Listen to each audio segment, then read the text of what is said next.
can't hear me, and the log's telling me that you guys can hear me, but it doesn't really matter to me. We're gonna play D&D. We're gonna talk about it. What we're doing. I don't even know.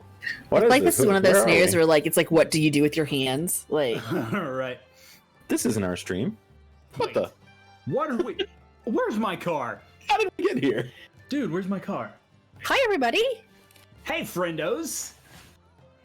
Hello. How's everyone doing on this fine evening? Welcome to another episode of Spilling the Ale, or STA, as we've never called it and never will again. Nope, we're not. Sassprez Sta. Yeah, that. Sassprez presents Sassprez Sta. Oh, presents. I was like, what's prez? Sasspresta. That's not Sasspresta. That sounds like a boxed pasta brand. Sasspresta? Like, yeah, Sasspresta. Or like a kind of like espresso, coffee drink. Oh yeah. Yeah. Can I have a Sasspresta, please? Yeah. Can I get a Sasspresta? Just like, can I get like low-fat foamed milk with my Sasspresta? Sasspresta. It's like 70% foam.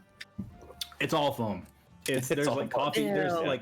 There's like freeze-dried like instant coffee in the very, very bottom, but it only touches the foam.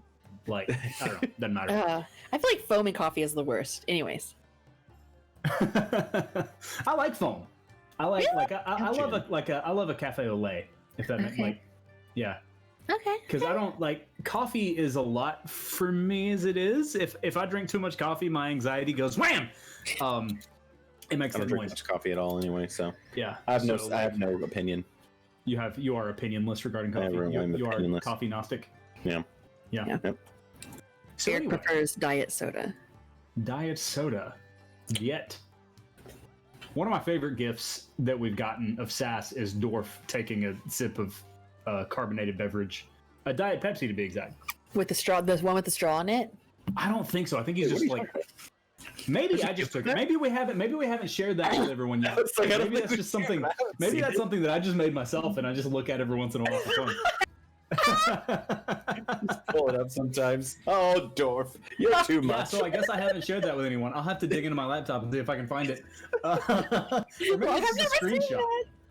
I feel like I tweeted it. I think it might just be a screenshot. I can't remember. I'll find it. But anyway, this is Spilling the Ale. Yeah. Tonight we have all parties of Generic Live joining to talk about sass, to sass our asses off. Sass it up, girls. Yeah. We have questions that our lovely and talented and insightful viewers and listeners have submitted to us. So let's dive right into those. Jen, how first of all, how does it feel to be the first recurring sass stop person? I mean, technically, you were. This is your third. No, I'm not here. I just work here. Work here. This is all business. He takes no pleasure in this, Jen. This is. While I was getting ready, I was trying to think like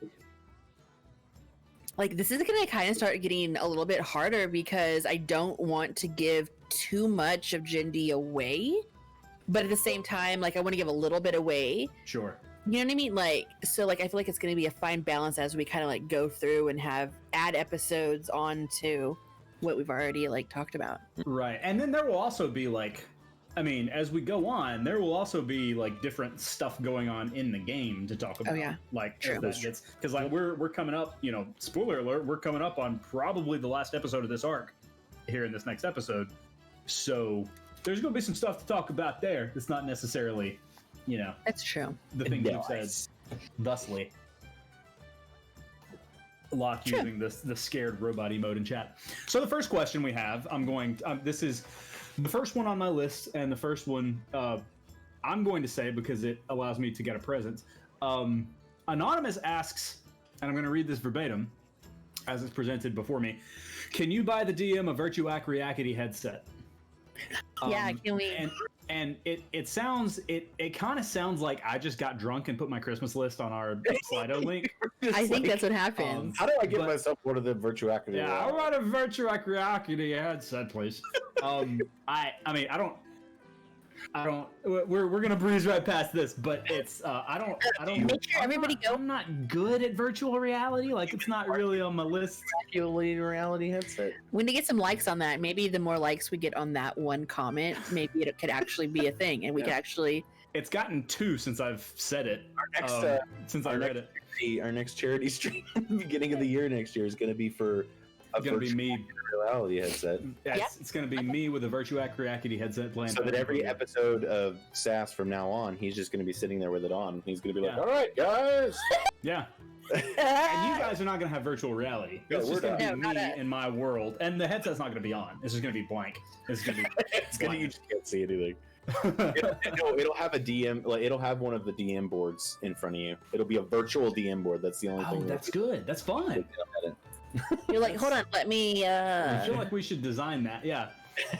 So, but moving along from that, Mihungi asks, and Dorf, will start with you. What was your motivation behind the character you created?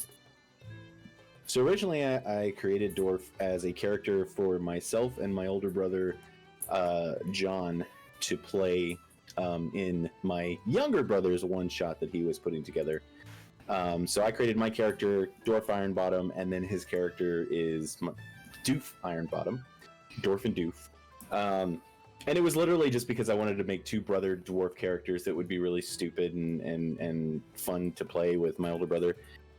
And then I decided to just play him whenever we did the charity stream, and I actually playing him, I really liked him. So I don't know, he has a very much of like a kind of your generic dwarfness about him, where he's like, oh, he really likes to drink ale, and he uses hammers and all that kind of stuff. But I don't know, he's really fun. I've been wanting to play a dwarf in a D&D campaign because surprisingly I never have, which is something that, I mean, people might be a little bit surprised by, but yeah, I've never actually played a dwarf in a D&D campaign. So that is interesting, and I feel like there's another question down here that we'll get to later about the nature of your, like, the fact that you have usually in the past DM'd, but it's so interesting though, because Dorf it's like you said, he's very like, he's kind of generic on like it, just like a dwarf who likes to drink and use hammers, like you said. But at the same time, there's you have this dwarf that's doing very not generic stuff, like when you're on the ship, like studying about necromancy and shit. Like that's not exactly. Yeah, that's trying to figure out the best way to wear a dress. Yeah. Right. So it's about that. Well, he how have you forgotten about that? No, it's been a week. Been a week. He kind of started as like a blank, not even a blank slate. It's like I took a dwarf template and just started the game with that, because he has a background for sure. Like you and me have been over his background already. Right. He's got stuff that in his past that's going on, and things that are yet to be revealed in the game. But for the most part, it was like, I just want to take this template of a dwarf and then through playing Secret Adventure Society develop him as a character, and I feel like that's happened. It has. So. It absolutely has. Like I can't wait to see. I don't want to spend too much talking about stuff that we can't talk about, but there's a lot under the surface with Dorf, which is exciting. Yeah. Mm-hmm. Let's see. Okay. Next question. Let's see. Next question is actually for both of you. Unless Jendee, do you have anything to add? You have already answered that question, I believe. No, okay. I'm good. Next question is from Anonymous. What did Jendee and Dorf think about vampires? You can start with that one, Jen. I think because they are like, I don't know, like, would you call vampires like a mythical creature in our setting? Because like they're not really like well known. That's make an intelligence check.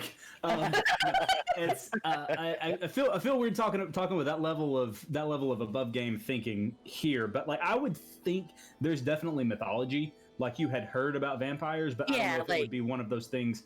I don't know if you've definitely never come across them. That's kind of where I was thinking. Okay. So it's really up to you as to whether or not your character believed that they existed, I suppose.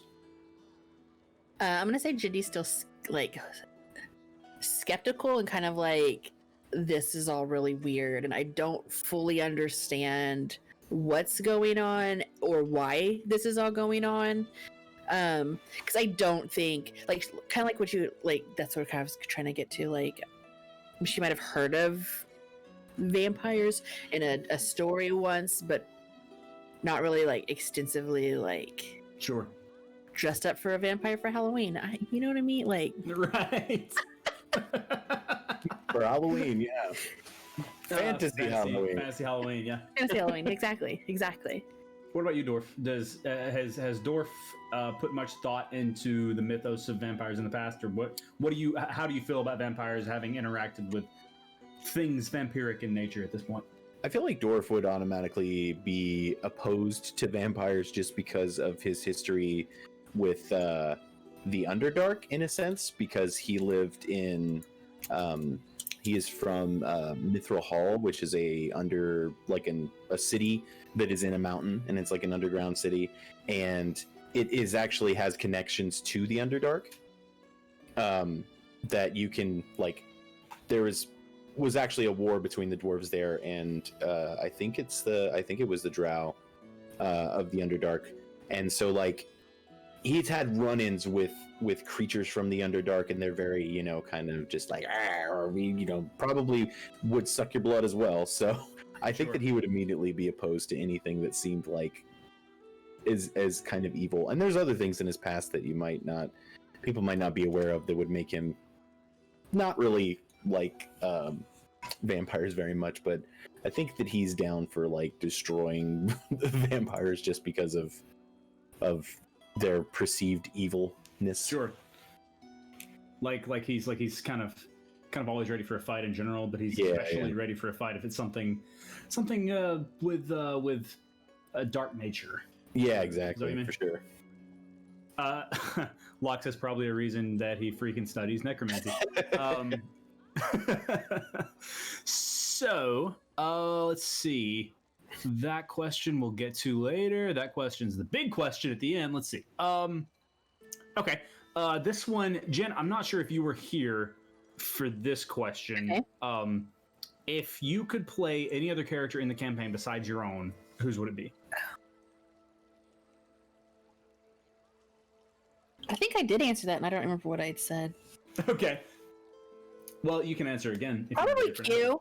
Probably Q. Q or Augustus. Okay. Q because I like his, like, manic, like, yeah, let's do it. Augustus is just he's not that excited about stuff. Okay, that's how I would play him. How you would play him. What about you, Eric? Me? Oh, Augustus or Pierce. Okay. I like Augustus. I don't know. I really like the way that Hrothmar's developed the character, where he's supposed to be this very, like, gentle, like, helpful, older, so he, like, seems like an old man. And I don't know, it makes things that he does even funnier when he does stuff, especially, like, right. One of my favorite things to ever happen was when he got shot with the arrow this last session, and then he just goes, "Who the fuck shot me?" It's like totally unexpected thing. Like he put so much into, like, developing that character. You're absolutely right. It was like, it's not that it was out of character, but it was it's like hearing grandma cuss. Like, it's just like yeah, exactly. Like not what you ever expected to hear from him, but it makes sense in the moment, and it was hilarious. He was really pissed, and it was just showed how actually pissed he was.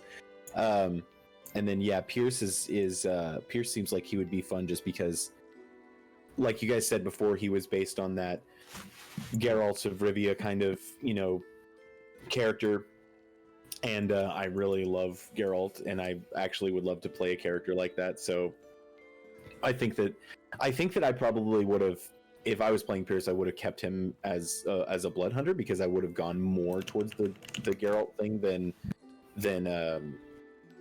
Steve-O is doing. But I like the way that Steve-O is the way that Steve-O is playing him a lot, and so I feel like he would just be fun to just be, one of those nonchalant kind of I don't give a shit personalities, but deep down he probably does give a shit about things, and it's just kind of one of those still waters run deep sort of. Yeah.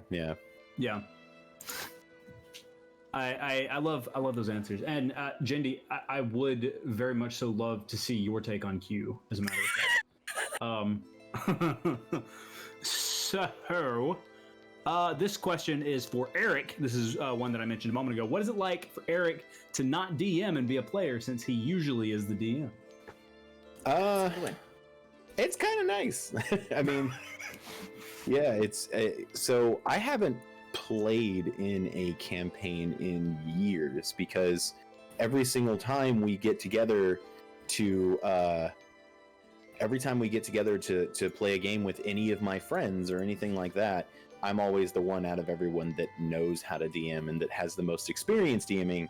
And I guess is probably, like, I don't ever DM modules or anything like that. I come up with entirely original stories, just because that's what I enjoy doing more than anything. So, and I think that my friends who have played with us, and we've played with a number of friends over the years, they enjoy my made up stuff, a lot. So, yeah, it's nice to be able to just sit down and play, and then not have to really worry. I mean, I still like to think about, my character and what's happened and all that kind of stuff, but as opposed to being a DM and having to make sure that every single session you have a bunch of new shit that you're going to be doing. Like, to be honest, I mean, we're streaming on Saturday for the charity D&D game that I'm going to be DMing, and I have a lot of shit that I still need to do. Like, I know the overall story arc that I want to go. I mean, you guys are probably going to throw it all totally off course, but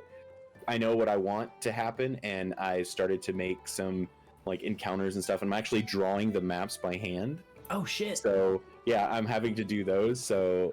Yeah, I was like, I thought you were... Okay. Yeah, I was trying to look for something. I couldn't find anything to fit what I was wanting for the campaign, like any pre-made maps or anything like that, so I decided to just draw them myself. That is so exciting. But yeah, it's I can't say that it's more fun, it's definitely different. I like just being able to play a character, but when you're a DM, you get to play a shit ton of characters. So that's very true. And yeah, I understand. For what it's worth, I'm incredibly excited, and we'll talk a little bit more later about the charity stream that we're doing on Saturday. Yes. But I'm incredibly excited to actually get to play at your table, having never been able to do that. Yeah. Jen, I'm sorry, did you have something to say, Eric? No, I was just saying, yeah. Okay. Jen, if I can pivot that question, what's it like for you to get to actually play with Eric rather than, because I know that you've DM'd a lot in Adventures League and stuff like that as well. But in campaigns, have you usually been a player at his table rather than playing with him? Like, how has that worked? And what's the difference? Normally I'm healing his campaigns. Mm-hmm. Just like now. I don't know. We talk about D&D now, but we kind of don't necessarily talk about it a lot with each other, just as if he was DMing, because there's things about my character that he doesn't know, and there's things about his character that I don't know. So I do feel like we probably talk more about the session that just happened, right, and the past episodes, but talking about our characters in depth doesn't happen. Interesting. Yeah. That's very interesting. So there's secrets that Jendee and Dorf have from each other. Yeah, definitely. There's things about my backstory that I haven't told Jen, and it's hard. I mean, I'm sure that because you see it's a different level, and I understand this on a different level, on a level that I'm sure that you understand as well, because I have in the past been DMing a campaign that Jen is playing in, and I can't tell her anything, and I can't be like, oh, and you guys tomorrow are gonna fight this thing and it's gonna be great. I can't do that. So I think that because of that, we kind of just automatically are to the point where we don't discuss that kind of stuff outside of D&D, just because it's well, you're not gonna player knowledge and character knowledge are always separate, but it's easier for you just to not know it. Because then you're going to have a more genuine reaction to whatever happens in the game. If something is revealed about Dorf and Jen didn't know, she would genuinely be like, what? you know. What? I mean, there are times where Eric's like, "Oh man, I should have done this," or "Oh man, I should have asked this," and I'll be like, "Write it on a sticky note, so you remember, because that's in 2 weeks, and you're not going to remember in 2 weeks." You'll sleep 13 times between now and then. Yeah. But one of them was I needed to ask about the finger that we had found and Tox's finger, because I was like, I wonder if there's a connection there. And then there wasn't. But I was like, you need to write that one I was down. like, I need to ask one. and see if if it just happens to be the same finger. Which you did. And it was not. What if it was the same finger? I mean, y'all rolled pretty good insight on that, I believe. Yeah. I don't think it wasn't even the same color, I don't think. Right. Oh, color finger? What? I don't know. You said the color. You said the same color, right? It wasn't the same color finger, no. And I was at that. Sorry. Okay, Jen. So this question, moving right along, this question is for Jen. Does Jendee realize what was going on / happening when she went into the office with Pierce before things turned for the worst? I think. Okay, so in that scenario, what was going through? I guess I'll say our head, as in like Jin and Jendee. Right. Was you have 3 choices. You go off on your own, which that probably wouldn't have happened, or you go with Kess, but's now not Kess, which wouldn't make sense, or you go with Pierce.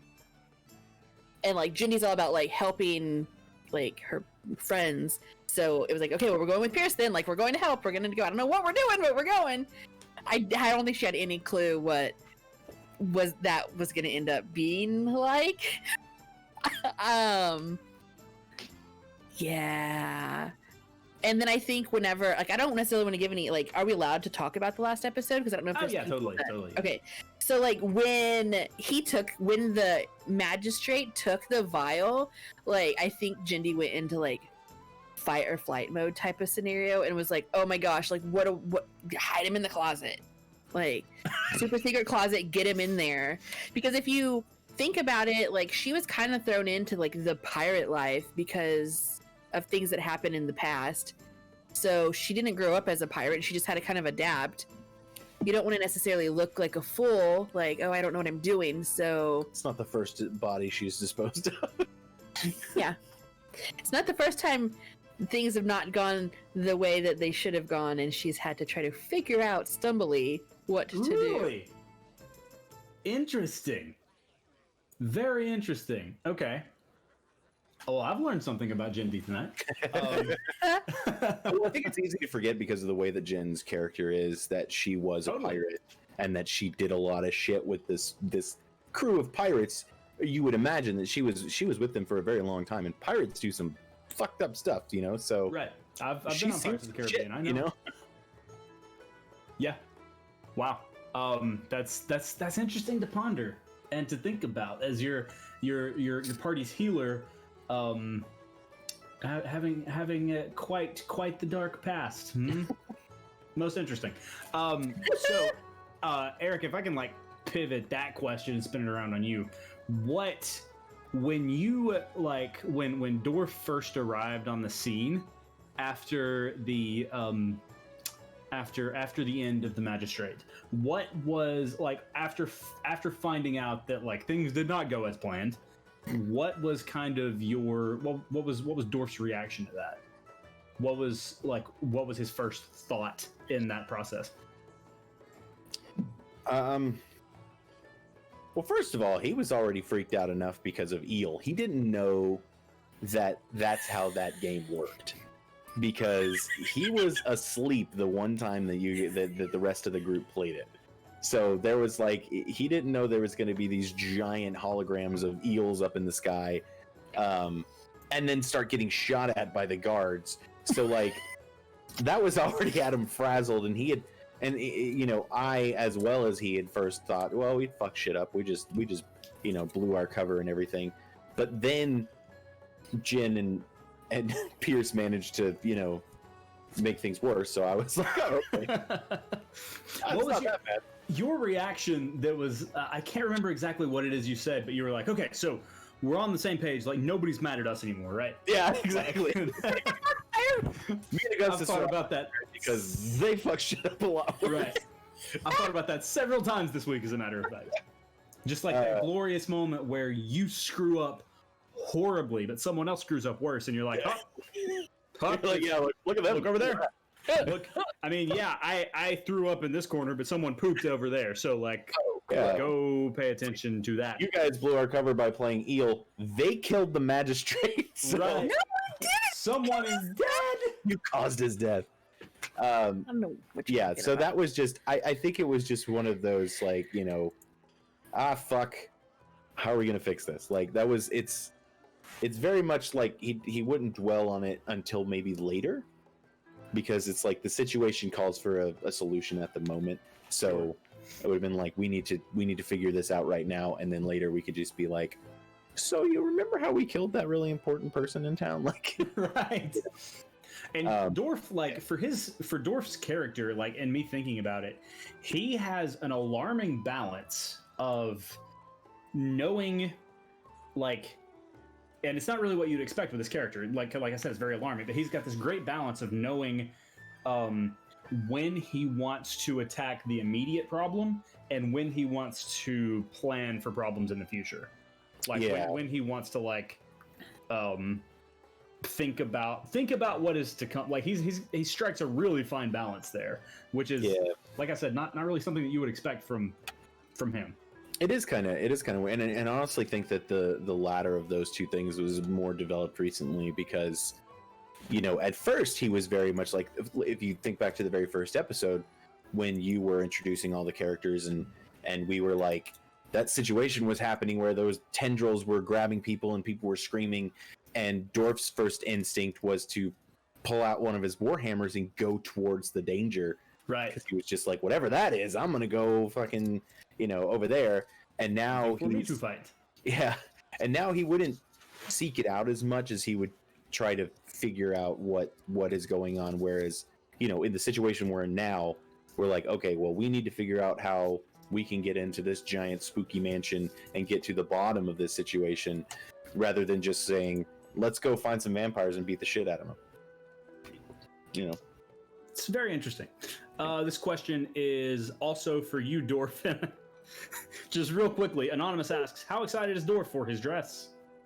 He's pretty excited. I mean, he wants to be nice and comfy, and so it was one of those things too where I was like, me and Pierce, because it was the stuff that was happening in the house, I was like, me and Pierce aren't really doing much right now. We're just kind of chilling. And then I was like, well, you know what? Like, Dorf, and the thing is, I don't think Dorf saw Pierce in the dress. I think that he would have heard by that point that he was in a dress. Like, remarks from other people in the party that he was in a dress. So, because some time had passed, like, it makes sense that there would be a little bit of snark. Yeah, exactly. And I thought about it later, and I was like, you know, I think that by the time they got up there, he had already gotten out of the dress. But so then I was just like, yeah, the magistrate had the dress on, that's right. So then I was like, you guys put a corpse in not just one, two different suits. You had a corpse costume change twice.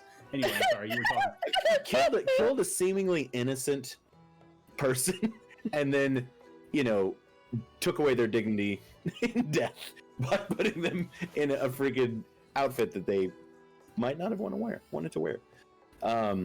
But yeah, so he was just, you know, it was one of those things where I was like, Dorf is a very, like, happy-go-lucky kind of guy at times. In the best of times, he's very, like, you know, jovial and wants to make people laugh and have a good time and drink and, you know, be merry and all that kind of stuff.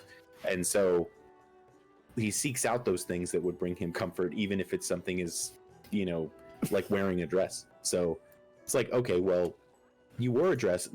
It's always kind of wondered, are they comfortable? Because it looks kind of comfortable, you know? So, right. Yeah, he's pretty excited to try the dress on. I don't know if he'll try it on in front of other party members, but he'll I thought he was gonna sleep in it. Well, that was considered, but, you know, that was considered. Dorf was is thunk about. I don't know. I don't know if you can.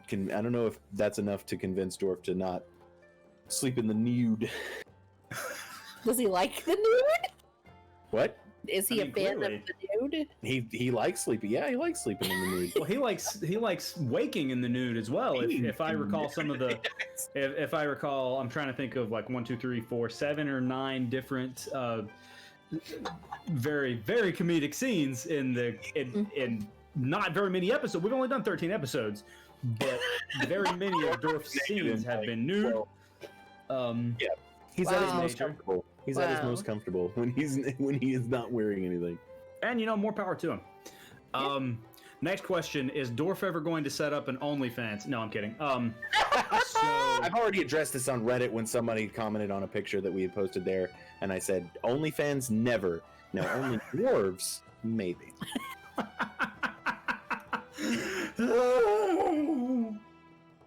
So, anyway, that was a joke question that I just made up in my noodle. What? A couple of questions here from Darkest Lord. I'm going to ask these both at one time. Is Dorf of royal blood? They're asking this because they missed a few episodes. They're asking if Dorf is of royal blood, and do we think Dorf will ever talk more about some of the things that have happened in his past? I'm sure that there is going to be stuff about Dorf's past that'll pop up eventually. Sure. I don't know if I want to talk about Dorf's past too much. He's not I will say that he's not like immediately of royal blood, but He's not like a prince or anything. yeah, no. He might be somehow related to far past kings, that kind of thing, but at the moment, like now, his father is a blacksmith, so he's not royalty at all, so no. And yeah, I'm sure that as time goes on, we'll find out more about his past, as we will every other character. And not only as the DM, but someone who is incredibly invested in the story, I cannot wait to see how that unfolds, because I have no idea. Let's see. Sassfan asks, this is actually for both of you. Jen, I can't remember if you answered this before or not, but we'll go ahead and say it again. What is your favorite spell and / or ability for your character, and why? And if I can, I want to split this into two, and we didn't do this last time. I want to split this into roleplay versus combat. What are your favorite abilities to use in each one? Because it's a very different set of skills, and both of your characters have interesting roleplay versus combat skills. Whoever wants can go first. I think I did answer this before. I'm looking for my sheet though. So out of combat is definitely going to be like my like shape water funness. I like can't get to my character sheet. I'm like drawing a blank. In combat, like anything, like any of my spells that are not holy spells, that are like necrotic spells, because it's so different than what like people expect of her. Interesting. So you're talking like a turn dead or something like that, or yeah, she has a Toll the Dead is yeah, she has a 0 spell. Why can I not think of anything tonight? Cantrip, yeah, that does damage, and it's like, yeah, I think it's pretty cool. Fun. What about you, Dorf? Out of combat would probably be one that I haven't been able to use, that I've been really wanting to come into a situation that I can use, and that's comprehend languages, I believe, is what it's called. And I have a spell where I can just understand any language for a certain amount of time, so that's going to be fun and useful at some point. Interesting. Yeah, and then the in combat one is probably, as much as I like melee and stuff like that, it's probably Burning Hands. I really like the idea of this small dwarf that looks like he'd be like a warrior. He's got 2 hammers on his back and some nice looking freaking heavier armor on, and then he puts his hands out together and just blasts fire out of his hands, and it's, I don't know, I think that's a lot of fun to do. So, and yeah. your passion for Burning Hands actually comes out when not talking about just D&D, because you were in Like I was playing Skyrim and you came and screamed and you were like, "Burning hands, that bitch!" Yeah. So He was. it's very clearly a spell. He had fire. He was using fire in both hands, and he was casting it. And I was like, "Yeah, burning hands." That's great. Oh my goodness. And I was dying a bunch, but that's not why we're here. You can do it though. We believe in you. I did it eventually, but that's Okay. Okay. Good. yeah. So, next question. Let's see. This is more of an aesthetic question. We talked about this a little bit earlier, just in terms of general character development. But why did you choose to make your characters the way that you did? What went into your characters' designs? So just thinking, if I can like narrow it down a bit, just thinking aesthetically, thinking in terms of the character art that we had Aurelia do. What went into those character designs for you, and did like when you if you could narrow it down to I'm not gonna make you do like describe their aesthetic in one word, but if you could like narrow down the aesthetic of these characters, what part of Jen and Eric, specifically of you, comes out in these characters? Did that make sense? I really hope it did. Pirate. Pirate. I love it though. Pirate. I don't know, like, so the Water Genasi, I fell in love with that race several years ago doing, Mines of Fendelver, I believe. yeah. I don't know, I just think it's neat. And I was like, oh, I want her to be a pirate. I'm like, what would go with that? Like, oh, heck yeah, a Water Genasi, because she's going to be around water all the time as a pirate. Yeah. I think the character art came out really good too, like with the like flowing watery hair Yeah. and like the pirate like top and stuff like that. So The puffy shirt. it's a puffy shirt. Yep, exactly. What about you, Eric? Mine was actually, I think mine is a lot different from everybody else's, because before we played, my costume was created.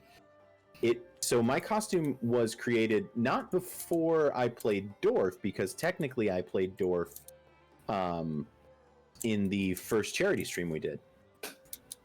I don't know if anybody recalls that. That might not be something that everybody knows, but yeah, I played Dorf in the Clerics for Medics. Oh, are you talking about that wonderful day where we raised $4,155 Yeah. for charity to benefit direct relief at the beginning of the COVID-19 pandemic? It was, That was awesome. crazy. But yeah, I played Dorf in that, and I was the only one out of everybody who, because everyone who is a part of Secret Adventure Societies now started there.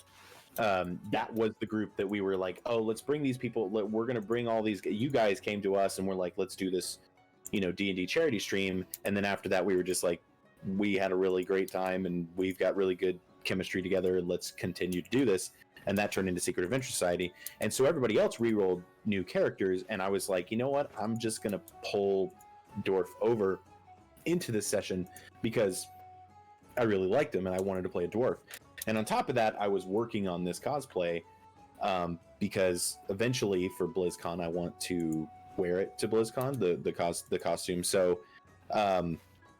it was really easy when we were talking to the artist, and we were like, everybody was having to give descriptions of the characters, and I was just like, here's a selfie. Yeah. I was like, here's a picture, draw that. And as an artist, I understand that is freaking amazing, right? For someone to do that, be like, this is what my character looks like, draw your interpretation of this. I'm like, yes, thank you. Yeah. I don't have to, read your description and figure out the subtle nuances and everything. So No language barrier, like yeah, exactly. Image to So image. my character and the cosplay that I created was very much based on just your traditional dwarfs, Lord of the Rings, World of Warcraft, mostly World of Warcraft, because the shoulders that I wear are Magni Bronzebeard shoulders from World of Warcraft, which I do intend on making my own. I'm not going to be wearing those forever. I'm actually going to be making a set of shoulders that are specific to Dorf. Interesting. Totally original, because I don't wear them on. I don't wear the shoulders on SAS usually, because our cameras are. You can see on the screen right now. Our cameras are kind of small, so it cuts us off, and it mostly just frames our heads, which is the only thing that's really important. So you don't really even see the shoulders very much. So I don't usually wear them on SAS. But once I make the once I make the new ones that are going to be specifically like 100% original dwarf shoulders, I will start wearing those on SAS. So what are you going to use to make those? Foam. Foam. Okay. It's I can actually show you the ones that I've got right here. If you look at these from the bottom, you can see that they're like they actually have this weird texture on them. Yeah. Because they are made of foam. If you ever go to a gym and you see those puzzle piece flooring pieces, Oh, okay. that's what this is. Cool. So it's very easy to cut. It's very sturdy and then it's also very easy to shape.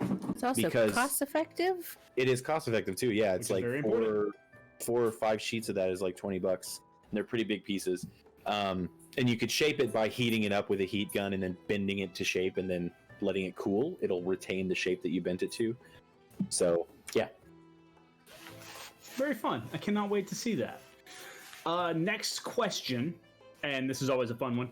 Jen, I believe you answered this, so you can feel free to answer if you have anything else to add, but we'll start with Eric.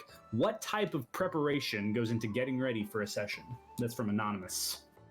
And seriously, guys, we're not going to sell your information to anyone. You can put your names on these. that's funny. So I get ready about... We try to jump into a call with you guys before D&D about 30 minutes ahead of time so that Locke can get everything set up. Because we unfortunately run into stupid technical issues. So I try to get ready about 30 to 45 minutes beforehand. And it usually requires me putting on my what's it called? Tunic, there you go. My tunic, the shirt underneath, and then the tunic on top of it. And then I go into the bathroom and I glue on my eyebrows, my nose, and my mustache. And that's just like spirit gum? Yeah, it's actually this stuff called Prozaid, which is it's specifically for gluing prosthetics on.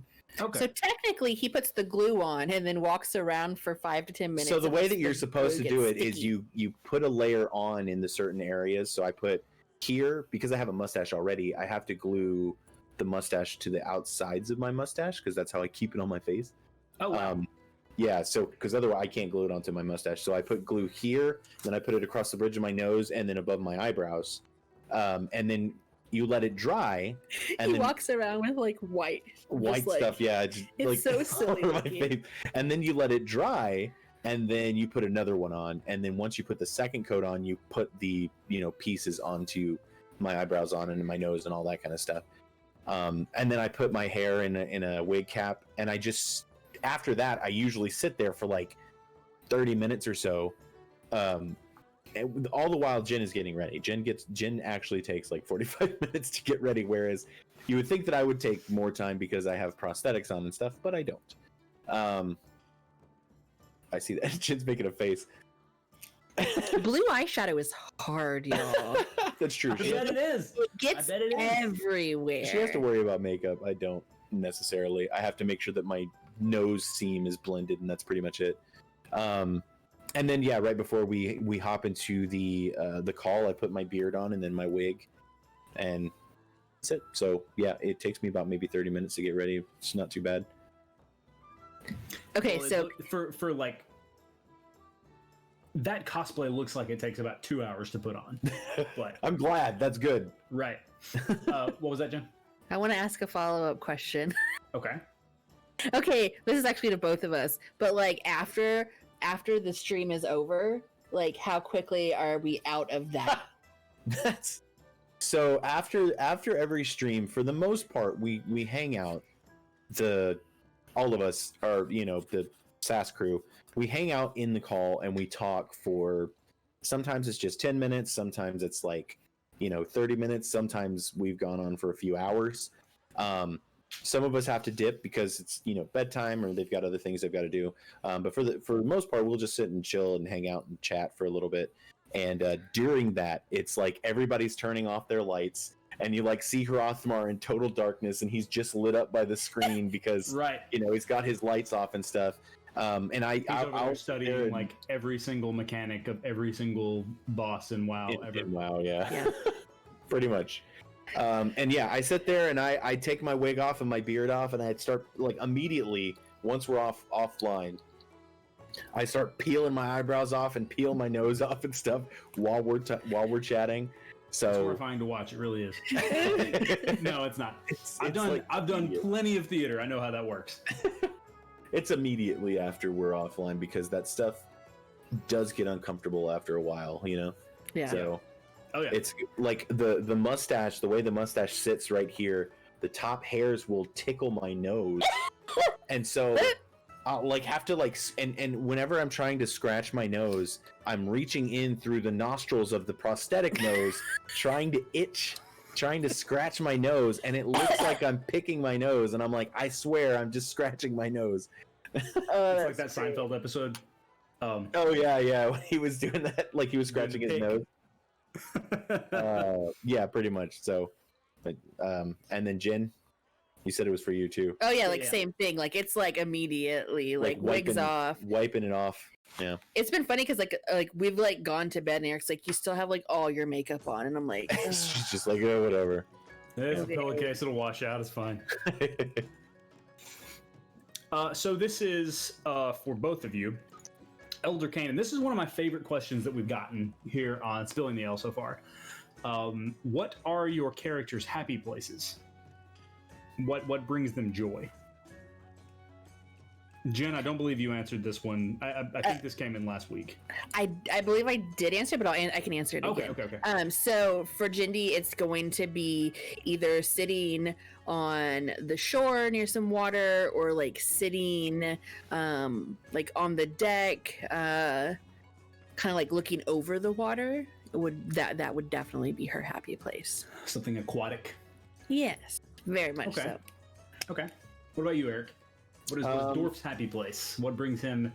Dorf's happy place would be specifically the tavern within Mithril Hall, which is his hometown, I guess you could say. It's like I said, it is inside of a mountain pretty much. But yeah, there with his friends and family, and drinking ale and having a good time, dancing around to some music and playing dwarven dice, that kind of stuff. Sure.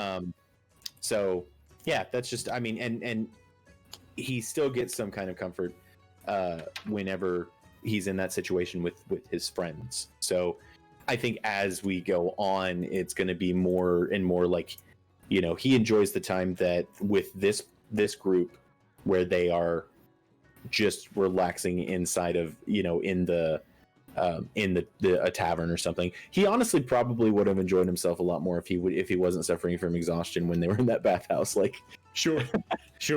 But those yeah, precious I think moments. Yeah.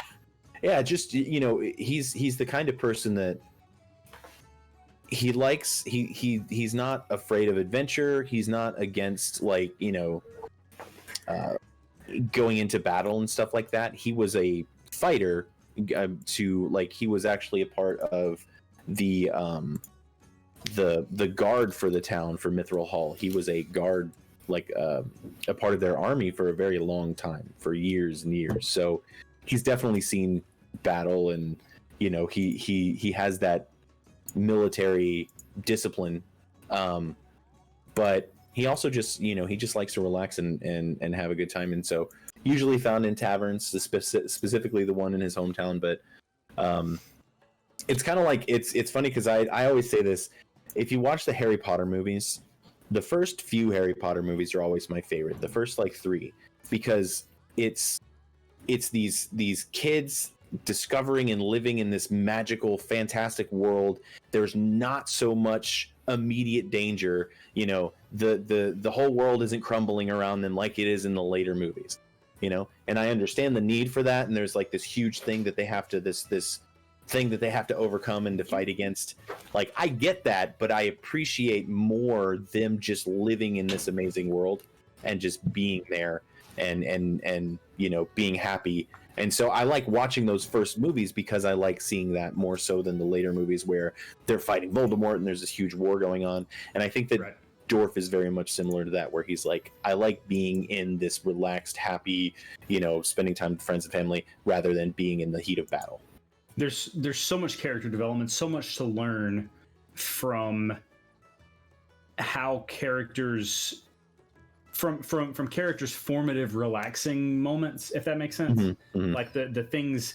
That's why I love this question so much. Is like what brings them joy, and there's so much to learn when you really dissect like what makes a character happy. Because when we're talking about like narratives and stories and stuff, characters are so often like we so often think about the bad things that have shaped them. So like the negative experiences that they have had. So when you that's one of my favorite things to explore with characters is like what is their formative, I mean just their formative happy places. What makes them feel like everything's going to be okay. So that's I love that song and dance, a roaring fire, the smell of meat roasting on a pit. It's that question makes me incredibly happy. So thank you, Elder Kane. 20 or 30 ales. 20 or 30 ales at least. At least. I love this question. Also, this is from Anonymous, and we have asked this again. Jen, feel free to abstain if you have answered this already. What has surprised you most regarding your character's development? How are they different from what you originally pictured? Or is your character different from what you originally pictured? So, like I had said before, I kind of started with this like basic template with Dorf when I came into it, and he has developed into the character that he is currently through this campaign specifically. I did have certain characteristics about him, and I think that those characteristics have, for the most part, stuck around. Like there is something that with like Pickett, like a lot of people, I thought for the longest time that he had hidden Pickett from everyone and no one had seen him. I think the Q was the only one, but then Locke had like gone back and watched an episode and was like, actually there was a part in the game where you were like, oh, this is my pet hedgehog Pickett. And I was like, oh, holy crap, you're right. I introduced Pickett to everyone. Like I thought that he would be hands. Yeah, but for some reason, like I had introduced him to everyone, and Dorf had felt this, level of comfort, I guess, that he wasn't scared to show everybody this pet that he has that he very, holds dear and wants to protect. He's a hedgehog. He has like 4 hit points or something. So 1 hit point. Okay. I think. Let me look it up. I wouldn't be surprised. So I was just like trying to, he's very protective of this because, it's something else that I think is in Dorf's bio is that his brother is gone. And so, he's very protective of the things that he has left. So his mother and father are safe in Mithril Hall, and he's out seeking answers about, what happened to his brother. And so his hedgehog belonged to his brother. So that's something he probably hasn't said anything about either. So he's very protective of it. So I think that's one of the things that it's just, that was something that I thought that he would be a lot more protective, but I guess he wasn't. So that's something that's changed. But for the most part, I think that Dorf is pretty much what I had pictured him. I mean, I didn't necessarily picture him as being the kind of person or kind of dwarf that would want to wear a dress, but Hey, things happen, Sometimes you meet vampires, sometimes you decide you just don't want to wear pants anymore, and that's fine. Exactly. Jen, did you have anything to add to that? I don't really know what I expected, like, Jendee's, like, story to develop into. I definitely still think that she's trying to figure out her place in the group. But I don't know. I feel like I know more than anybody else about her, but I'm still super excited to see kind of like where that goes. Because I feel like it's moments like watching somebody die in front of another party member, like that could like drastically change the dynamic of a group, Yeah, and that's the kind of thing that you as a player almost have no control over. It just happens. Yeah. As far as your character's reactions to stuff. So that's I do look forward to seeing that. And I've played I've got a character that I play in a separate campaign that I feel like I didn't know him for basically a year. But when I did, I did. Mhm. And it's not like you can know a character without, like, you can know a character and still have plenty of room for evolution that you don't expect, and that's so much of the fun of D&D for me. Right. Absolutely. So let's see. Anonymous actually asked, and Jen, you are not Eric. You actually answered this. What's up with Dorf's talking, or Dorf talking to his hedgehog? So we won't. Since you already answered that, we won't go with that. So here's one. Do you have any plans for a backup if your character dies? I do. You do? Okay. Mhm. You have a backup character? Yeah, it's gonna be the pixie that I played in Eric's one shot that we did. Oh, wait. Is that the same pixie that you played in the No, you said Eric's one shot, not my one shot. In the one shot that we did. Oh yeah, no. Yeah, I don't remember when that pixie. Yeah, I thought she was that so one. much fun. Maybe that not pixie was a lot. I was just making sure I knew the right one. Yeah. That pixie was so much fun.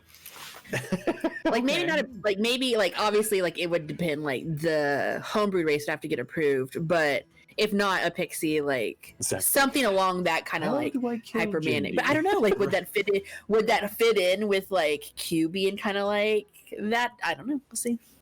Hopefully she doesn't die. Character dynamic is a hell of a thing. I mean, it's not like I'm sitting over here like, how do I kill Jendee so I can get this pixie in the story? Twirls mustache. What about you, Eric? Yeah, I have an idea for.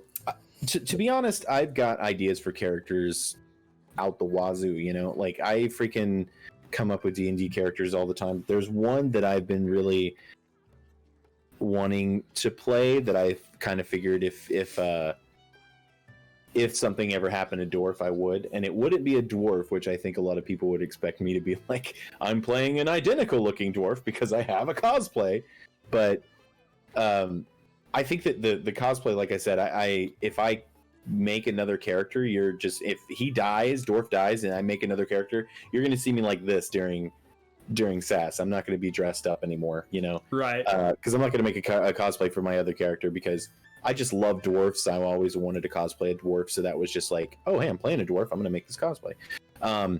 But the idea that I had that I really wanted to maybe go with was a very thin, tall, and proper human English gentleman barbarian.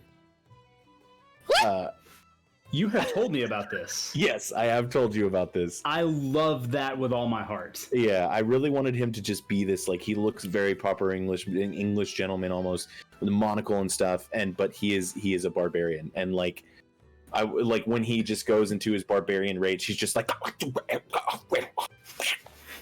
I never. Yeah, I never. That's him going into his rage. Campaign 2, that's all I'm saying. Oh my right. gosh. So that was my idea as a backup character, and because I've also played barbarians in the past, and I think it'd be fun. Yeah, that's funny. That's fantastic. Oh my god. Okay, so next question. Let's see. There's another one up here. Darkest Lord asks, is there a darker side of both of your characters? Yeah. Okay. I mean, I think we already, answer this with as much or as little detail as you wish. I think we already kind of touched base on it earlier. You did, Like yeah. with Jendee being previously on a pirate ship with so her captain was her uncle, but there was still things like you expected of her, as in like, yeah, you're the medic of our ship, but like if I don't know if anybody's seen Black Sails, but like even the medics are expected to like uphold their weight and get the job done whenever it comes down to the crew and protecting the crew and stuff like that. So, yeah, there's a darker side. Okay, if I may twist that just a little bit for either of you to answer, is there a darker side to your character's motives? Oh. your characters like day to day, session to session? Is there like a more selfish a more selfish side, a more sinister side? Like, and this can be absolutely just a yes or no question with no elaboration required. But is there something as far as your motives are concerned? I believe is what Darkest Lord is asking. That is not quite so selfless. For Dorf, there is sort of, I don't know if it's selfish, honestly. I mean, his motives are, he does have separate motives to even be where he is, you know? He's got motives to not be at home with his family and enjoying, you know, life. And we, like I had said, it's common knowledge now amongst anybody who watches SAS that he's out trying to find out what happened to his brother. So, but it's selfish in the sense that he's more concerned about that than he is anything else that might be going on. And we, you know, we kind of saw like he got a little bit like manic when he started to suffer really bad from his exhaustion, and he was just like honed in on something, and it was very weird. And I think that, but I don't think that necessarily there's anything dark about his past, like about him specifically. Like, sure, he's very much a neutral character in the sense that, you know, he could be. So what Spencer asks a damn good question in chat, but when it comes right down to it, would Dorf betray the party for information on his brother?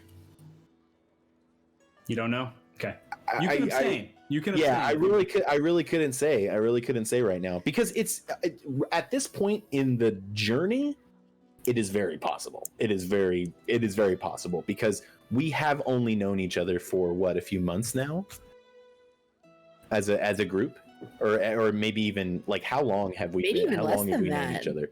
So I wouldn't be surprised if anybody in the group, any other character in the group, would turn on their own, like the rest of the group, for something that has to do with them, you know. I think that as time goes on, it's less and less likely. Sure. But you know, the first freaking week that they knew each other, he would have done it in a second, you know. So it's like, I don't know. I think that it's likely it could happen, but you know, who knows? Who knows? Very interesting.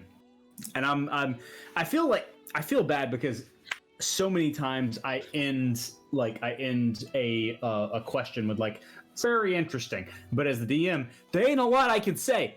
So that's true. But that's very interesting. Spencer is hurt by this answer. So I think he's hurt because he rolled a 1. That is also yes. Can I get all of chat to roll a d20 in chat to see what's wrong with Spencer? So just an insight check to see what's wrong with Spencer. So next question. Next question. If you did not, this one says it's from anonymous, but I know who it's from, and I'll tell you guys later. But if you didn't voice your characters, what celebrity would you get to do so? Oh, I answered this one in chat last time when you guys got this question. We got real excited. I was super excited about it because I really liked it. My answer was, it was either Alan Tudyk, because I just think he's a great actor. He's a great voice actor. Good. And I think that he could pull it off. Or Peter Capaldi. Peter Capaldi is like my number one, like to do the voice of Dorf. Peter Capaldi would be amazing. So perfect. That would be fantastic. You see, just because you said that, I have to go back and watch season 1 of Doctor Who tonight. Wait, no, that was Chris Eccleston. I have to go watch season 13 of Doctor Who tonight. But that is wonderful. So anyone else, like David Tennant also comes to mind because he does the like Scrooge McDuck. True, yeah. Like, true. But I feel like you're absolutely right. Peter Capaldi would be, God, that would be perfect. Yeah, he would be great. I'm swooning over that. So what about you, Jen? Who would voice? Okay, Jen? so I have 2 options. So Rebel Wilson. Yes. Or if we like did like a gender swap type of scenario, absolutely Jack Black, because he's a great. Okay. I love that with all my heart. Both of those characters, both of those actors, I would watch anything that they ever do. So that's perfect. Just because I feel like, I don't know, like I feel like I want Jendee to be like super silly and goofy and funny, and like I don't really know how to do that, so I feel like they would be able to do a good job with like going that route. I don't know. I feel like you can do pretty silly and funny and goofy. Like your reactions when the magistrate drank the vial. I've gone back and watched that 3 times, and I've not been able to avoid laughing any of those 3 times. Next question. I still can't believe he drank that thing. Oh my gosh. I abstain. Let's see. If your character were any other class other than the one they are now, what would they be?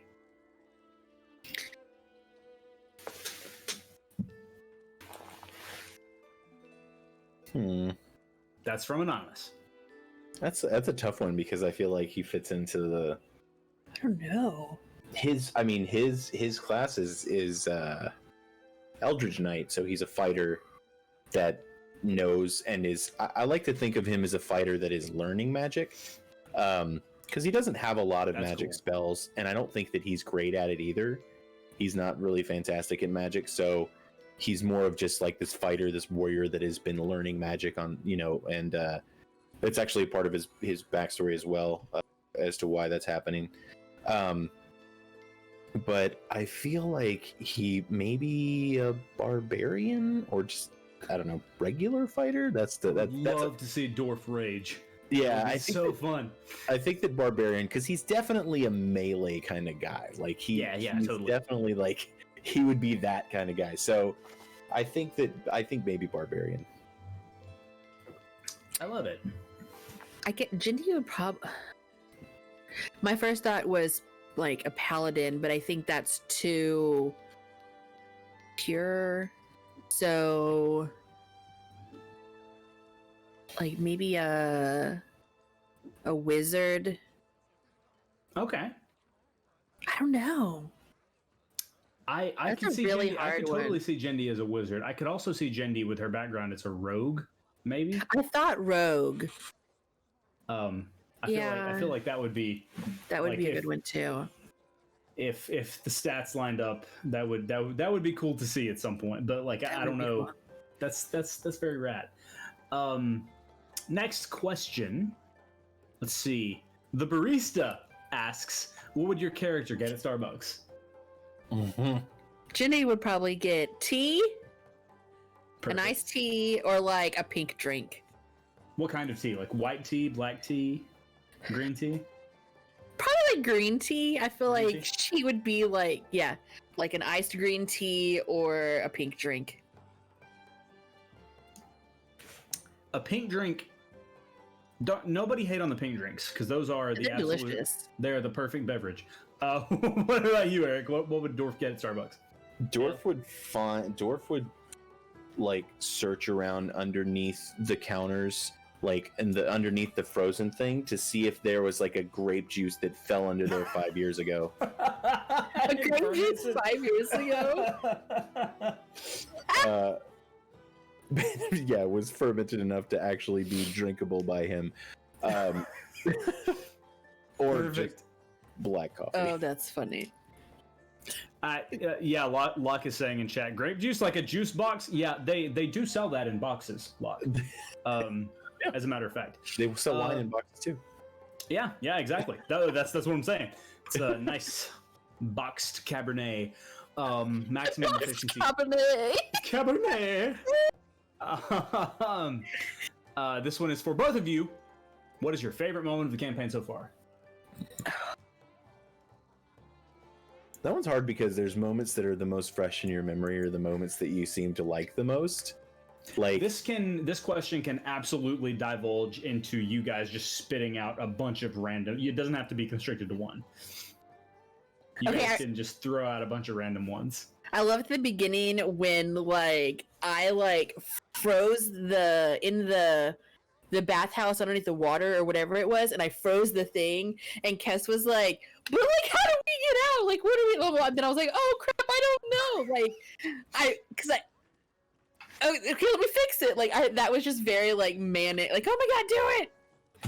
That was like that to me in Dungeons and Dragons is one of the ultimate like, oh, I fixed the problem. Oh, we have another problem now. Like like that moment made me so happy. It was so good because it's exactly how the way those characters would have reacted to that. It was perfect. Chaotic. Yeah, big chaos energy. Lot. What about you, Eric? I feel like a lot of my favorite moments involve Augustus because he is like, I don't know, he is hilarious so many times in this, like the things that he does are so subtle too, because I love the macarons moment. Yes. I love the, like recently when he said, who the fuck shot me, was hilarious.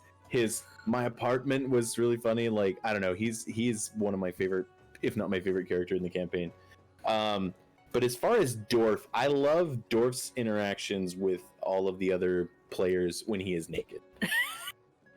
Because Dorf does not think anything of it at all. Right. He's not ashamed of his body. He doesn't think of it as a sexual thing. If everyone else in the room was naked, he wouldn't just be like, hey, yeah, oh, look at that. Like, he doesn't care. Like, he's just kind of like, this is my natural state. This is our natural state. Clothes are not were not there when we were born, Like, right. So why waste time on shame? Exactly. So he doesn't give a shit. So he comes up like he was genuinely like when he went up to Cass and Cass was just something was bothering her. He was genuinely just like, hey, is everything okay? And the fact that he was naked didn't even cross his mind. When he was trying to wake up Pierce. Hey, he climbed up onto Pierce and he was like, hey, is there, because Pierce wasn't responding to anybody when we were calling out for him to wake up. So he was making sure that Pierce was okay. He just happened to be naked and climb onto Pierce. So I think that the interactions between him and the other party members when he's naked is funny because of the way the other party members react to it, because they're always just like, oh, what oh god, dick. And I think eventually it's going to get to the point where it's just going to be like, everyone's going to get to the point where they're just like, Dorf is naked. That's what it is. And so somebody else is going to walk into the room that they're all going to be sharing and be like, oh, excuse me. And they'll be like, and everybody in the party. You guys having up in like, here? What? Oh, yeah, he's always naked. What do you want? Briff said in chat, Dorf floating buttocks up when a real conversation is going on at the bathhouse is their favorite. I think that's like, as far as the comic moments, that's the one that still makes me laugh aloud just sitting to myself to this day. Me too, Luck. I'm also sad we're not playing tonight. But we are next week. I really enjoyed. I mean, I have a couple more. So I really enjoyed. So like, Jendee is like gonna steal stuff, gonna take stuff, and like because like she didn't tell anybody all the stuff she took from that bathhouse. Like she gave Kess a crown so that she would trust her to give her the diamonds, so that Jendee could keep a diamond. And then she gave the ring to Q, and I felt like that wasn't something that was like, oh, here, let me appease you to get you on my side. It was more of like, oh, it's okay, little buddy. Like, not little buddy, but like it's okay. Like we're a group now, and like I felt like it was very much like her, like going soft and like being like comforting and trying to do that in her own way. So like that still like means a lot to like her, like, and him like taking it and it like calming him down. She was also putting a band-aid on the situation because I think that Q was starting to throw a fit about something. So it was very much like, here you go, shut up. The dream sequence that Jendee had I don't know if you had written it to be like, you know, like she might not follow the voices, but like in my head, like if a voice is calling her, like if a voice is calling Jendee in her, like she's gonna follow it. Like I don't know, like in that instance, like I felt like the pull to whatever was happening in the dream was too strong for her to not follow. That's what I had hoped, but I knew there was a very real possibility that you, as a player character with agency, there was a possibility that you would be like, weird voice, we've got some shit going on, I ain't following that. So I mean, there was a possibility that wasn't going to happen, and then that moment just wouldn't have happened right now. Yeah. But I was very happy that you took that bait, because that led to, I feel like, a beautiful moment between you and your god, which Right. is, as far as roleplay is concerned, the relationship between a cleric and their god, or conversely a warlock and their patron, is Dungeons and Dragons pornography. Like it's the best. Yeah. So that moment, it made me very, very happy that played out the way that it did. That's like, if I had to think of one favorite moment, that's high on the list. I also love every moment where we find out more and more how juvenile Q is, Right. Yes. and immature he is in a sense. And Right. like the last game, when he was super confused by who could possibly be Kess, Right. and like I was just like, I am going to use that is going, like, because I loved that he was like, I'm confused again, and I was just like, oh my god, this is the best. Because he doesn't know, because now anyone could be Kess, and it's, I don't know, I thought that was hilarious. So Yeah. That was something after that episode, like once we got everything like closed down and we were eating dinner, that I was like, oh my god, we have to screw with him, like it's gonna be so good. yeah. Oh, good stuff. And man, Goon plays Q so well. Like it's obscene to me how well he does. Any other favorite moments before we move on? Any other highlights? Not that I can think of right now. Just the magistrate dying and all that stuff. You know, we've talked about this. Just every moment. We've talked about that one. I, for one, am most excited about the moments that are to come. Moving on. With that, I am leaving the show. Thanks for having me. Son of a bitch! I should have never gotten sentimental. I drove him away with my emotions. Oh, I love this one. And I do believe this is a brand new one. I don't think we've talked about this one on Spilling the Ale at all. How different is it to play in front of people? I have an answer for this as well when you guys finish. So, for me, it's not necessarily that different because of the fact that I DM so often.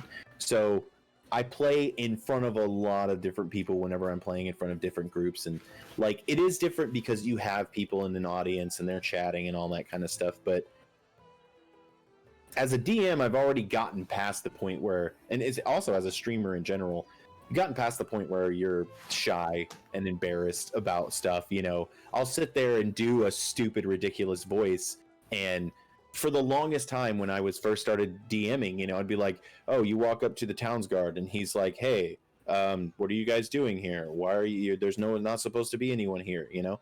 That was how it started. And then it got to the point now where I'd be like, you walk up to the town's guard and he says, "Oi, what are you doing here? You're not supposed to be here," you know? And I look stupid. At first I thought I looked stupid and sounded stupid, but I've gotten past that where I don't give a shit anymore. So now it's just like, you know, playing in front of people, I'm fucking dressed as a dwarf, like, and you know, using a dwarven accent, and just I can't look anymore like a nerd. So, and I'm not ashamed of that. So yeah, I think that the main biggest difference for me playing with just a group of friends and playing in front of an audience, the way that we do it, is that I can't respond to what they're saying in chat out loud. Yeah.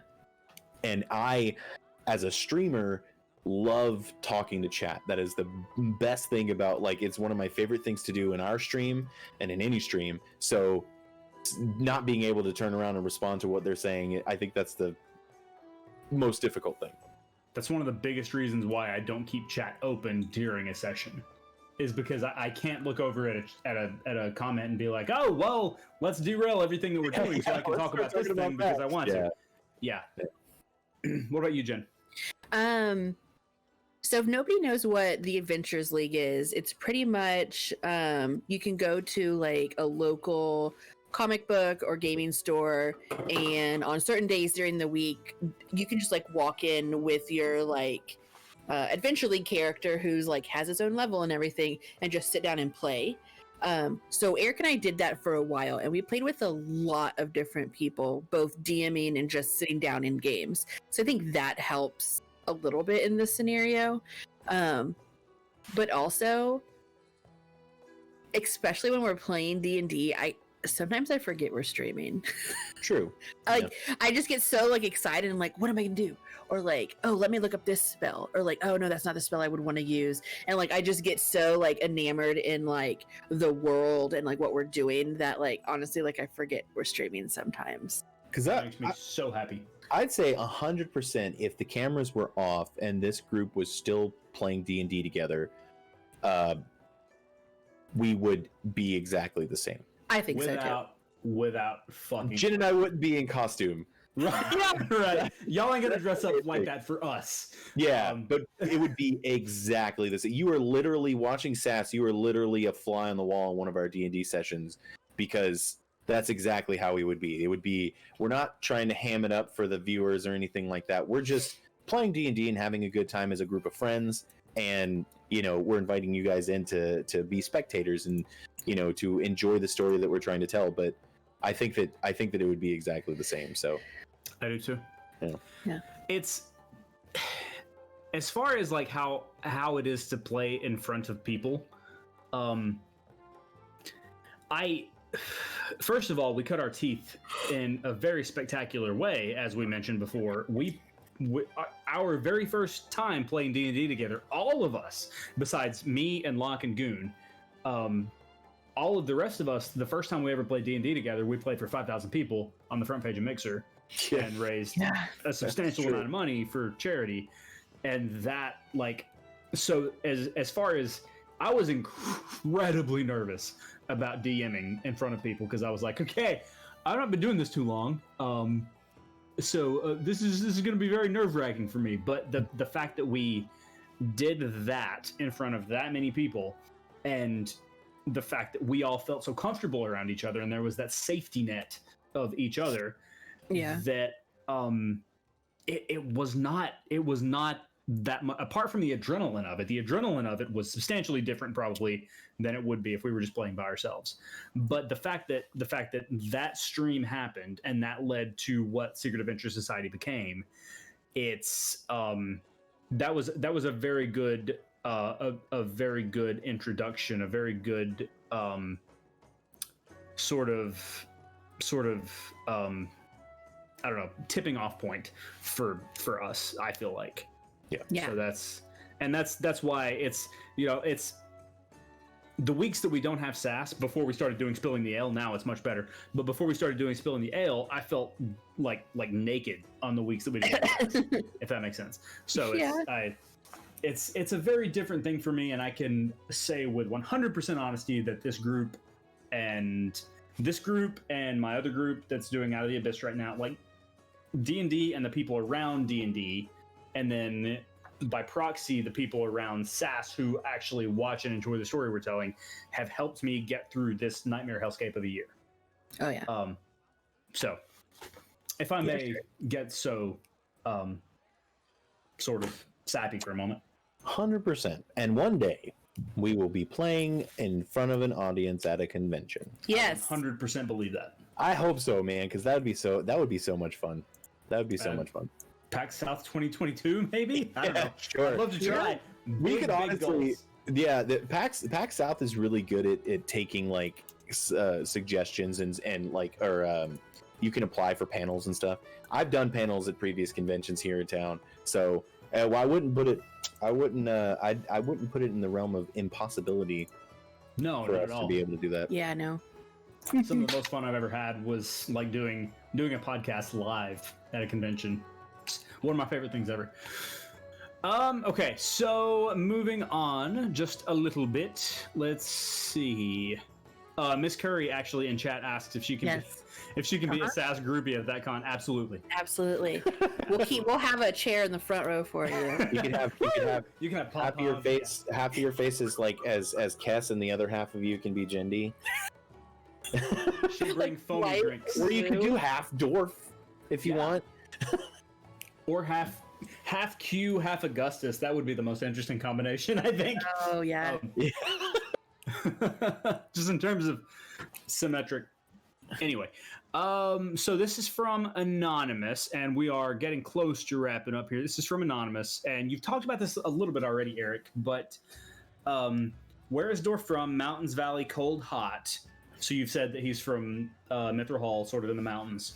Mhm. And what was it like being Dorf before the events of the Secret Adventure Society of Campaign 1? So, like I said, he was in the army, the military, for Mithril Hall for years. Dorf is actually 78, 76 or 78. I actually don't remember off the top of my head. But we discovered in the last Spilling the Ale that he is the oldest member of the group, which was surprising because we thought that Augustus might have been the oldest, but it turns out that turtles, like their lifespans are actually a lot shorter, like than I initially thought they were. So yeah, he's in his 70s. That is technically still pretty young for a dwarf because dwarves can live to be like 350 or something along those lines. Yeah, he's the grandpa man. So he's actually not that old in dwarven years. But yeah, he spent a long time in the military, and then, you know, the events that happened with his brother caused him to leave his home and leave, you know, being a part of the... When he left, he was a part of the guard at that point. He was stationed at a smaller village outside of the main, outside of Mithril Hall. It was like the ruins of a village. And then he spent a good amount of time in Silvery Moon, the city of Silvery Moon. He spent a good amount of time there, learning magic from a mage of sorts, a sorcerer of sorts, actually. A mage. He spent a good amount of time there, and then I think it was from there that he actually went down to the islands for whatever reason that might be. So yeah, for the most part, yeah, it was fairly. I feel like it was fairly uneventful. There wasn't a big adventure or anything. You know, think of Bilbo from The Hobbit. You know, before he got into that adventure, he was just living a simple life. You know, he was the Hobbit life. You know, it's the same thing. The dwarf life. He was just. Nothing big was happening. I mean, he, like I said, he did fight in wars, but they weren't like huge, massive wars or anything. So he's had some run-ins with the creatures that have come from the deeper parts of the, you know, the Mithril Hall, the Underdark and stuff. But Sure. Other than that, it's fairly simple dwarven life. Sure. And I just looked at your character sheet. You have him at age 76. 76. Yeah. What about you, Jendee? If the question was specifically to Dorf, but like, what was life like for Jendee? We know that she was a pirate, but in we'll say in the 1 week span before the events of session 1. Yeah. What was life like for Jendee? Life was... In as much or as little detail as you want to talk. Yeah. So Jendee was the medic on the ship she was on. They had, I guess the week beforehand, they had encountered a storm. And they had kind of ran up on shore. So they were spending that week prior fixing the ship up so they could be sailable again. So it would have just been a lot of spending time going back and forth on probably that little ship that she came in on, like getting materials, doing whatever they needed to find and get those materials, going back to the ship, fixing it. Yeah. Interesting. So some sloop life. She's slooping it up. Sloop life. Yeah. Absolutely. The next, I think this is next to last question, is actually for me, and I feel awkward asking a question to myself, so I'll make it as quick as I possibly can. For Zach, do you know where the adventurers will be going next? Will things happen in the next town to push them, or in the town they're in, to push them on to another bigger adventure? Absolutely, 100% yes. There are things that have already happened that... Can I say this? Yes, I can say this. There are things that have already happened that have enormous implications for the larger story, for the larger story of what this campaign will become.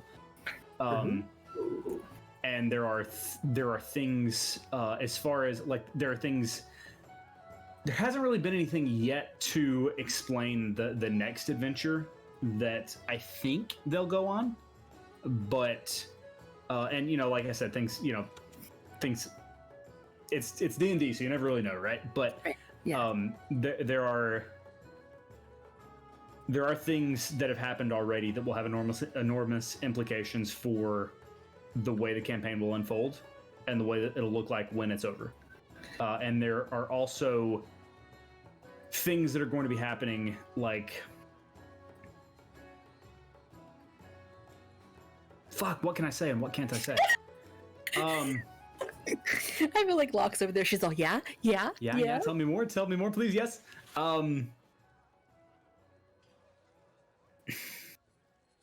Yes. The answer is yes. Moving on. Let's see. So I'm trying to make sure that I haven't missed anything. Virtual reality headset. All the things will happen.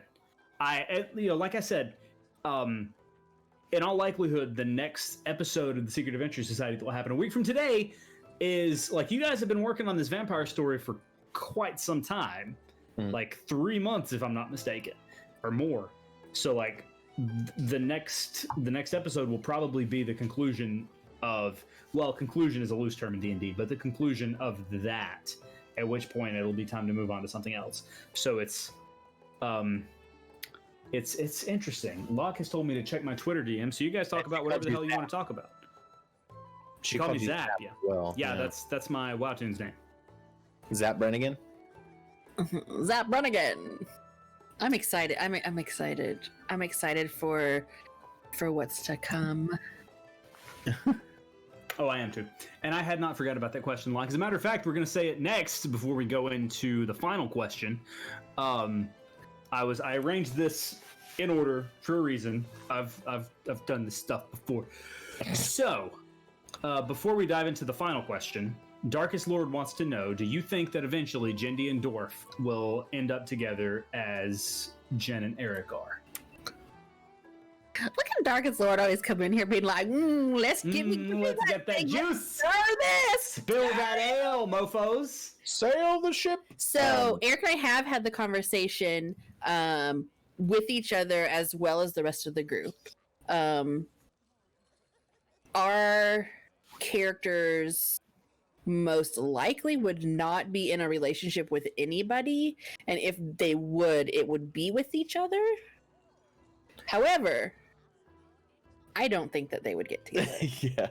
If there was any relationship that could happen between our characters and any other characters, it would be Jendee and Dorf, only because we as players don't like to role play relationships with other people outside of our own relationship.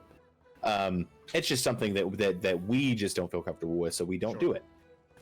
So I think that but at the moment, like, I don't think that either one of them are interested in anything like that. Like they're not looking to, get together or find anyone or anything like that. So it could happen, but I don't see it happening. I don't. But I mean, but then again, like we said, like I don't know, like Yeah, something could happen, you know. Who knows? A crafty DM could, you know, weave a story that would Don't pin this on me, bro. Don't pin this on me, my dude.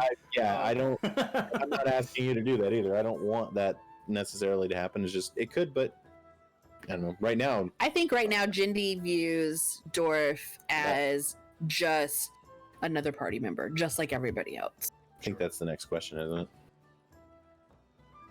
Yeah, it actually is the final question, and this will be the last time that we ask this question, I do believe, because now we've had everyone on the show. But let's see, who is it? I believe it was Narwhal. Oh God, where's the question? Jesus, you guys talk. Fill the air. I think it was Narwhal. I mean, I should have been able to remember this question because I asked it 3 times. What do your characters think of all the other characters in the party? And Jen, you have answered this. I have. So we will go with Eric first, and if you have anything you'd like to add to your original answer, we will, Jen. Okay. So, Eric, get that yawn out. You can do it. Okay. I believe in you. And then we'll start alphabetically with Augustus, but we're not going to continue alphabetically because I'm not that smart. So. Alphabetically with Augustus. Alphabetically, I was like, oh, okay. Oh yeah, no, I've got this written down. No, I don't. Augustus. I think that so Dorf sees Augustus as I feel like he sees him as like a very wise person, especially since Augustus knows magic and Dorf was learning magic. So I don't think that they've actually had a lot of interaction with each other. The only interaction they had was when, you know, that I can really remember is when they decided to play eel together, and that didn't end up actually happening. So, but I think that Dorf he sees Augustus as a possible like teacher when it comes to magic, because you know it's something that he is interested in learning, and we just haven't gotten to the point where he's really had the opportunity to approach him about it. Interesting. Yeah. Most interesting. Okay. Alphabetically. No, we're not going to do alphabetically. What about Q? What about Q? How does Dorf feel about Q? He thinks that he finds Q. I think he views Q as like a little brother in the sense that, you know, he can be kind of annoying, but he's also fun to screw with. And like, I guess he would, if in the situation where Q was in some kind of danger, he would probably be protective of him. But he's also seen that Q is actually extremely powerful, and it's a little bit, you know, scary when you see a small thing like Q doing this crazy, you know, dark magic. Yeah, it's weird. So, yeah, I think he's a little bit apprehensive about Q as well. Like, I'm not quite sure about him, but he still likes the idea of screwing with him, which is gonna happen. And I cannot wait for that moment to come. What about we talked about this a little bit, but what about Jendee? Jendee is perfect in every way, and she said that, and she's the greatest, and I love her face and her character, and no, I'm just kidding. Jen, put the firearm down. I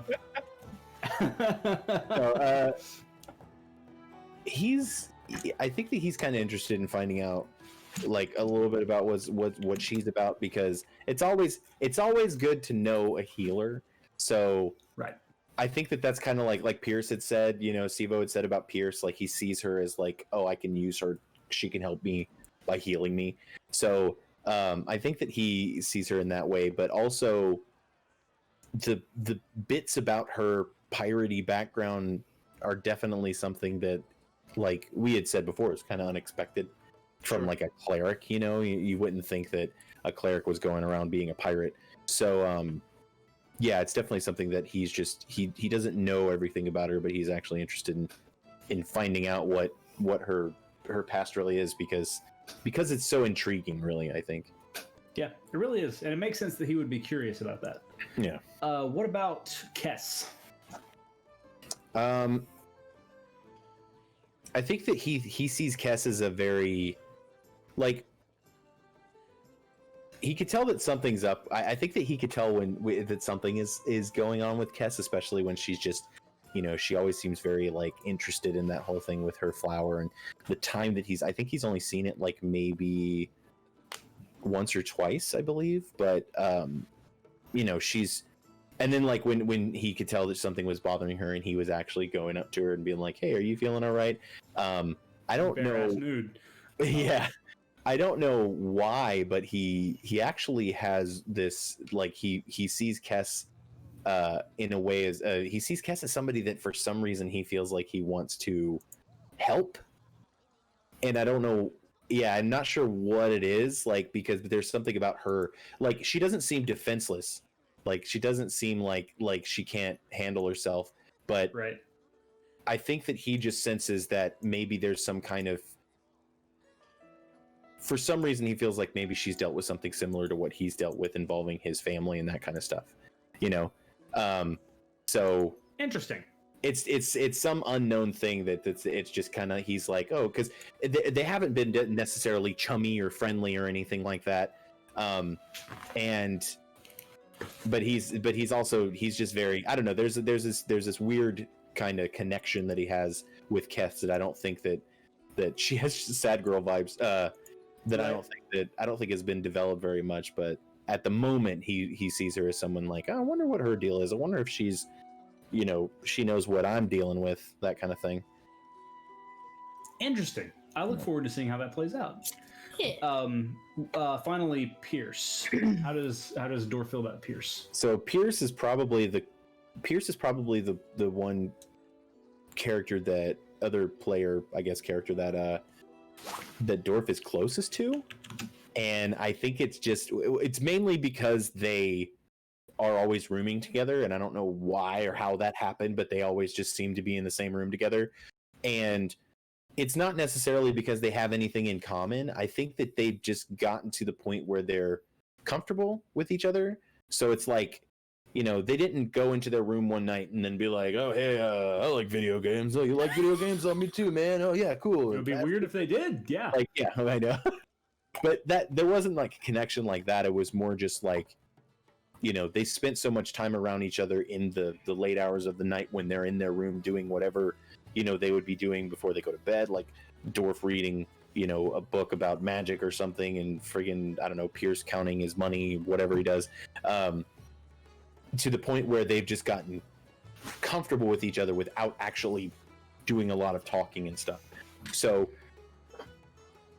I can see that with those two characters specifically. Yeah, it's almost as if they didn't have to get through that initial, like, hey, my name's Dorf, oh, my name's Pierce, oh, cool, what do you do for a living? Oh, I do that. Like, it was just immediately like they spent a night, sharing a room, and then the next day they were kind of like, oh yeah, I can go up and ask him something, or like Dorf felt comfortable asking him if he was comfortable in a dress, just because it's almost weird how they clicked in that sense, where Pierce is still obviously annoyed by Dorf sometimes, but Pierce is annoyed by everyone.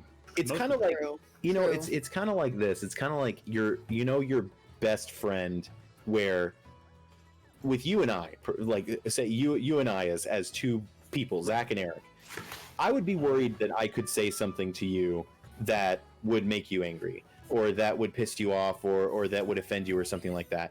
But me and Brian, RetroCade64, I can say whatever the fuck I want to him, and like, it doesn't matter, because like, I've known him for so long. He's like my best friend, so it's just like, I don't give a shit. Whatever I say to him, if he's gonna be pissed, and then he's gonna be fine. So it's kind of like that kind of, he's gotten to the point where it's like, oh, well, I don't care. I'm gonna, if I piss him off, pissed, but I'll get over it. Whatever. He'll get over it. It's fine, So, or like Locke says, her Anubis. Yeah, sure.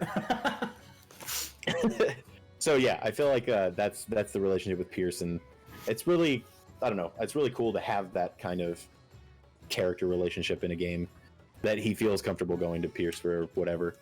It really even is. though It's incredibly subtle. Yeah, even though Pierce isn't a very warm or inviting kind of person. Sure. But yeah. That's fun. I And he look forward to doesn't like seeing the- all of yeah. those relationships unfold as we move forward. He doesn't like the floating head that chooses their fate. That guy is an asshole. Sorry, little guy. I think the only like interaction that Jendee has had with any characters since like I last answered that question is Kess and Pierce. So I think now she's like, oh, Kess can like she knew Kess could change and do things, but like, oh, like she can change and do things and really, really be another person? What the what? Yeah. And with Pierce, Whole big thing. it's like I don't want to say like what did you get me into type of like thought process, but like yeah, what did you get me into? Like, oh my gosh, what just happened? What the heck, dude? What happened? Yeah. That's it though. That's really And that was. It's so fascinating how 10 seconds of gameplay can completely change your interaction with another character, like your relationship with another player character. It's Yeah. And we got a lot more of those to come, which is exciting. So with that, I believe we're going to call this episode of Spilling the Ale complete. So thank you all very much for watching. Don't forget, you can catch Spilling the Ale every other Wednesday, but almost more importantly, I wouldn't say more importantly, but importantly, between every Wednesday, you can catch the Secret Adventure Society in our usual campaign game every other Wednesday here at twitch.tv/Lotness at 7:30 Central Time. Like I said, next week we're going to be probably finishing up this arc, so it should be fun times. You can catch up on YouTube, in the podcast feed, all that fun stuff. And I believe Locke is loading down the chat with all of the important links that you need. So... And charity stream on Saturday. That's what I was about to say. Eric, can you tell us a little bit about the charity stream we got going on Saturday? We're going to raise some money for some good folks over there. Yeah, so we're going to be doing a charity one-shot that is something that we've kind of made a habit of doing every year. I think we're going to do one every quarter is what we're planning on, hopefully, if we can continue on. And this one is going to be DM'd by myself. And it is called The Fate of Frostival, and it is 100% homebrewed game.